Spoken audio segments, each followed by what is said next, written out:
बिस्मिल्लाहिर्रहमानिर्रहीम। अस्सलाम वालेकुम friends, welcome to my channel. Friends, आज मैं आपके साथ आलू की टिक्की की एक आसान और यूनिक सी रेसिपी शेयर करने वाली हूँ। झटपट बनकर तैयार होगी, तो वीडियो को फुल वॉच करना है और चैनल पे नए हैं तो सब्सक्राइब करें। सबसे पहले बर्तन में डाल दिया 1 चम्मच कुकिंग ऑयल, 1 मीडियम साइज़ का चॉप किया हुआ प्याज, चंद सेकंड्स फ्राई करना है। उसके बाद हरी मिर्चें बड़ी कटी हुई डाल दी, थोड़ी सी शिमला मिर्च बड़ी कटी हुई डाली है। इसमें मीडियम टू लो फ्लेम पे इसको कुक करना है। और यहाँ पे आलू डाल दिए, इनको पहले ही बॉईल कर लिया था, ग्रेट कर लिया। इसके बाद इसमें थोड़ा सा उबला हुआ चिकन, नमक आधा चम्मच, 1/4 चम्मच सुरख मिर्च पाउडर, काली मिर्च पाउडर, हल्दी पाउडर और 1 चम्मच भुना हुआ ज़ीरा डाल दिया। डालने के बाद 1 से 2 मिनट कुक कर लिया इसको। अब इसको निकालिए बर्तन में, तो 1 चम्मच लहसुन पाउडर, 1 चम्मच चिकन पाउडर, 2 चम्मच ब्रेड क्रम्स डाल देने हैं। ब्रेड क्रम्स इसलिए कि ताकि शेप देने में आसानी हो। तो ये हो गया, तमाम चीज़ों को मिक्स कर लिया।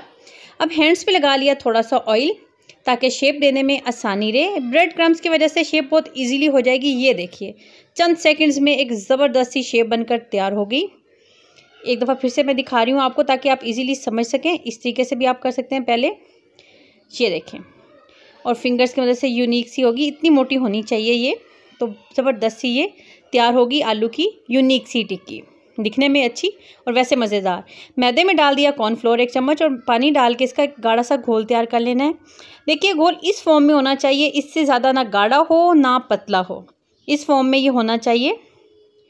इससे गाढ़ा होगा तो भी मोटी लेयर हो जाएगी और पतला होगा तो भी। तो सबसे पहले इसको इसमें डिप किया घोल में, आलू की टिक्की को, और ब्रेड क्रम्स की हाथ के साथ इसकी कोटिंग करनी है ताकि शेप इसकी ख़राब ना हो। तो कोटिंग हो गई, देखिए शेप बिल्कुल डिस्टर्ब नहीं हुई, इसकी ख़राब नहीं हुई। तो मीडियम टू लो फ्लेम पर इनको इस तरीके से फ्राई करना है और चम्मच की मदद से इसको साइडें इसकी चेंज करनी है, दोनों साइडों से प्यारा सा गोल्डन कलर कर लेना है। तो झटपट से यूनिक सी आलू की टिक्की बनकर तैयार होगी। आप ये रेसिपी बनाकर अपनी फैमिली को खिलाएं। आप अपनी फैमिली में, अपने ख़ानदान में मशहूर होने वाली हैं इस रेसिपी की वजह से। तो अब मिलूंगी आपके साथ न्यू रेसिपी के साथ। अल्लाह हाफिज़।